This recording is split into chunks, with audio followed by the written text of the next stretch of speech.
So I coached down at Williamstown from 1984 through to 1988.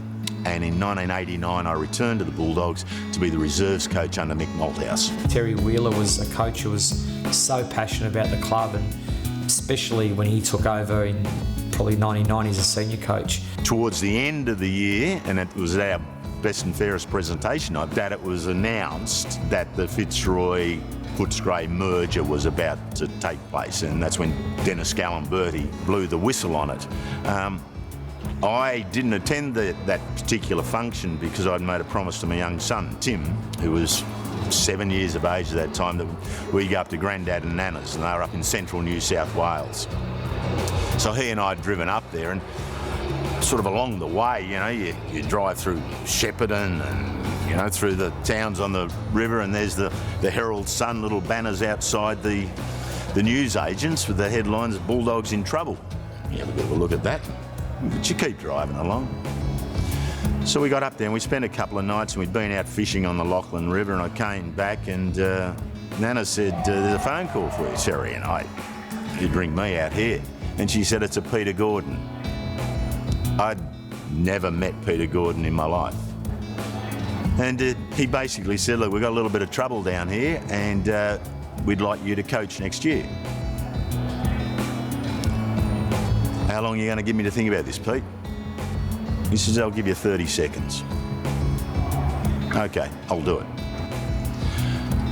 He said, great. He said, we've got a rally tomorrow morning, 10 o'clock at the Western Oval.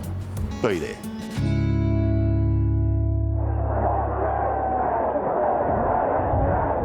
I announced the new board's first decision to appoint Terry Wheeler as coach, and I welcomed Terry, who'd come down from New South Wales, up onto the stage, and that got this incredible deafening roar.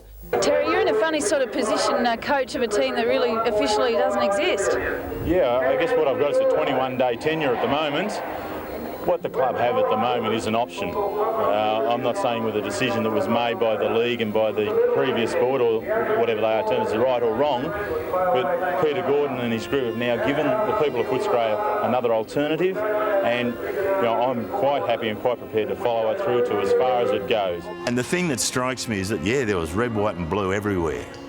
But then, an Essendon jumper would come in. And then a Richmond flag had come in, and a North Melbourne group would come in. And what I think people were seeing, us as suburban clubs, were seeing that this was a real threat to the way in which we've loved our footy all our life. It was a wonderful, wonderful feeling of what footy means to people. And he was a teacher. He taught us a lot about the people, about the ex-players, about what it means to represent the footy club.